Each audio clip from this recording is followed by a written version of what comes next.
Hey everyone, welcome back to Cyber Defenders. In session 4 we learned how attackers manipulate people through social engineering. Today we go one level deeper and look at the actual weapons they deploy once they get past the human layer. Today is all about malware, ransomware, and the dark web. These are the most destructive tools in any hacker's arsenal. Hospitals have been shut down. Pipelines have been turned off. Governments have been paralyzed. All by malware. By the end of this session, you will know exactly what each type does, how it gets onto your device, and most importantly, how to protect yourself. Here is our agenda for today. 6 topics. We start with what malware actually is and how it gets onto your device. Then we dive into the classic 3: viruses, worms, and Trojans. After that we go deep on ransomware, which is the most destructive and fastest growing cyber threat in the world right now. We then cover the silent attackers, spyware, adware, and rootkits. Then we pull back the curtain on the dark web, what it actually is and what is sold there. And we finish with your personal protection toolkit and a quiz. Let us get into it. So what exactly is malware? The word comes from combining malicious and software. Malware is any program that is designed to damage, disrupt, steal from, or gain unauthorized access to a computer system. And the numbers are staggering. Over 450,000 new malware samples are detected every single day worldwide. Cybercrime cost the global economy $8 trillion in 2023. And 94% of all malware is delivered by email. So how does malware get onto your device in the first place? There are 5 main delivery methods. Phishing emails with malicious attachments or links are the number 1 method by far. Infected USB drives plug in an unknown drive and malware can auto-run silently. Malicious websites, sometimes just visiting a compromised website, can trigger an automatic download without you clicking anything. Fake apps from unofficial app stores are often bundled with hidden malware. And malvertising, malicious advertisements that appear on completely legitimate websites and trigger downloads when clicked. Let us look at the classic 3 types of malware. First, the virus. A computer virus works just like a biological one. It attaches itself to a legitimate file and spreads when that file is shared or opened. It needs human action to spread. Once active, it can corrupt files, slow your system, delete data, and open backdoors for attackers. The most famous example is the I Love You virus from the year 2000. A student in the Philippines sent an email saying "I love you" with an attachment. 10 million computers were infected in just 10 days. The Pentagon, the CIA, and the British Parliament had to shut down their email systems. It caused $10 billion in damage. Second, the worm. Unlike a virus, a worm does not need any human action. It self-replicates and spreads across networks completely automatically, exploiting security vulnerabilities. WannaCry in 2017 used a worm component to spread ransomware to 200,000 computers in 150 countries in a single weekend. Third, the Trojan horse. Named after the Greek myth, a Trojan disguises itself as legitimate, useful software. You install it willingly thinking it is a game, a free tool, or a helpful app. Once inside, it opens a backdoor, steals data, downloads more malware, or spies on everything you do. The Zeus Trojan stole banking credentials from millions of users worldwide. Now the big one: ransomware. This is without doubt the most devastating type of malware in existence today. Here is exactly how a ransomware attack works, step by step. Step 1: you receive a phishing email with a malicious attachment or a link. Step 2: you open it and ransomware silently installs itself on your device in the background. Step 3: it then encrypts every single file on your system.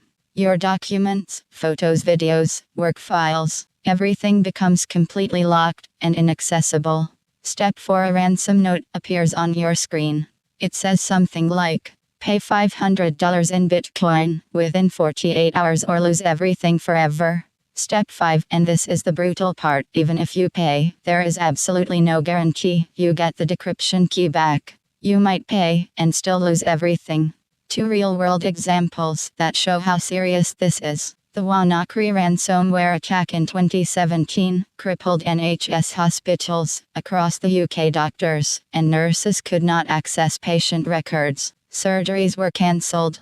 It hit 200,000 computers in 150 countries in a single weekend and caused $4 billion of damage worldwide. And in 2021, the Colonial Pipeline, the largest fuel pipeline in the United States, was shut down for 5 full days after a ransomware attack. Fuel shortages spread across the entire east coast of America. The company paid $4.4 million in ransom to restore their systems. Now let us look at the silent attackers. These are types of malware designed to stay hidden on your device for as long as possible while doing damage you cannot see. Spyware silently monitors everything you do.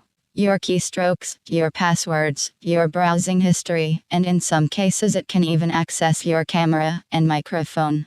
Everything it captures gets sent directly to the attacker. The most frightening real-world example is Pegasus spyware, which was used by governments to spy on journalists, politicians, and human rights activists in over 45 countries. The terrifying thing about spyware is you have absolutely no idea it is there. It could be watching through your camera right now. Adware is less dangerous but deeply annoying. It bombards you with unwanted advertisements and usually arrives bundled with free software you download.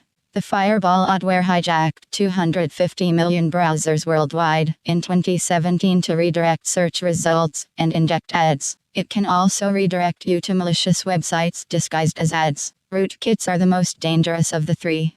They hide themselves deep in the operating system, sometimes even in the hardware firmware, and they are nearly invisible to standard antivirus tools. They can survive factory resets and give attackers permanent, invisible access to your device. The Sony BMG rootkit in 2005 secretly installed itself on millions of PCs just from inserting a music CD. You have probably heard about the dark web. But what actually is it? The internet is not just one layer. Think of it as an iceberg. The surface web is what we all use every day. Google, YouTube, Wikipedia, social media. This is only about 4% of the total internet. Below that is the deep web, which makes up around 90% of the internet. This includes password-protected pages, online banking, private emails, and corporate intranets. It is not indexed by search engines, but it is completely legal. Then there is the dark web, which makes up around 6% of the internet. To access it, you need a special browser, called Tor, which routes your connection through multiple encrypted layers to hide your identity. Not everything on the dark web is illegal. Journalists, activists, and whistleblowers in countries with censorship use it to communicate safely. But it also hosts a thriving criminal marketplace. Here is what is actually sold on the dark web right now. Stolen credit card details go for $5 to $50 per card. Login credentials from data breaches are sold by the million. Malware as a service means you can literally rent ransomware by the month without writing a single line of code. Illegal goods including drugs and weapons, botnets for hire to DOS websites, and your complete personal identity, including name, address, date of birth, and social security number, can be bought for under $30. The most important thing you can do right now is go to haveibeen.com and check whether your email address appears in any known data breaches. It is completely free. Let us look at 3 malware attacks that literally changed history. First, the I Love You virus. In the year 2000, a university student in the Philippines created a simple email with the subject line "I love you" and an attachment called "Love Letter for You." Within 10 days, 50 million computers worldwide were infected. The virus overwrote files and stole passwords. The Pentagon, the CIA, and the British Parliament all had to shut down their email systems completely. It caused $10 billion in damage, making it one of the most destructive pieces of malware in history. And it all came from one student's email. Second, WannaCry in 2017. WannaCry exploited a hacking tool that had been stolen from the United States National Security Agency and leaked online. It spread automatically as a worm, requiring no human interaction at all. It completely crippled the British National Health Service. Doctors were handwriting patient notes on paper. Surgeries were cancelled. FedEx, Renault, and Telefonica were also hit. The entire attack was stopped by a 22-year-old British security researcher who discovered a hidden kill switch in the code. Third, Stuxnet in 2010. This was unlike anything the world had ever seen. Stuxnet was the world's first known cyber weapon. Created jointly by the United States and Israel, it was designed to target Iran's nuclear enrichment program.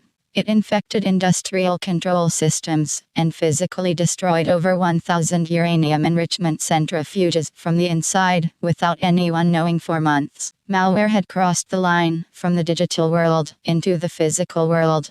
Quiz time. 4 questions. Let us go. Question 1. What type of malware spreads automatically across networks with no human action needed? A virus. B. Trojan. C. Worm. D. Adware. The correct answer is C. Worm.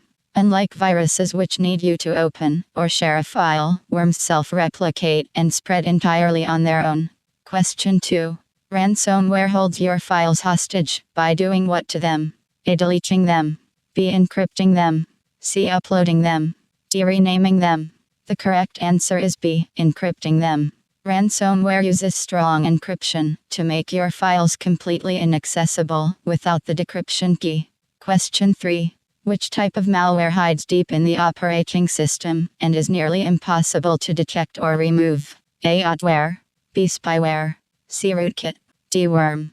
The correct answer is C. Rootkit. Rootkits embed themselves so deeply in the system that standard antivirus tools often cannot find them. They can even survive factory resets. Question 4. What part of the internet requires the Tor browser to access? A. Surface web. B. Deep web. C. Dark web. D. Private web. The correct answer is C. Dark web. The Tor browser routes your connection through multiple encrypted layers to provide anonymity, which is required to access dark websites. 5 big takeaways from session 5. Number 1.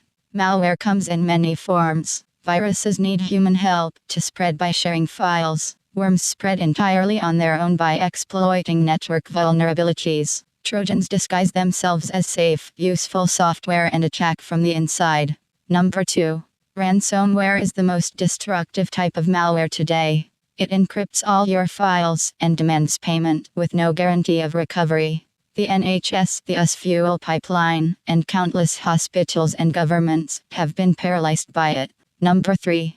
Spyware, Adware, and Rootkits are the silent attackers. They hide on your device, spy on your activity, and can survive even factory resets. The Pegasus spyware watched journalists through their own cameras. Number 4. The dark web is where stolen data and malware as a service are actively bought and sold. Your email address, passwords, and personal details may already be available there for just a few dollars. Check right now at haveibeen.com. Number 5. Your defense toolkit.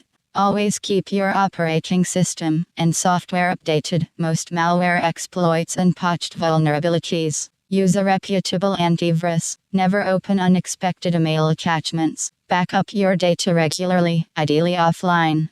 And enable multi-factor authentication on all accounts. For homework, install Malwarebytes free on your device and run a full scan.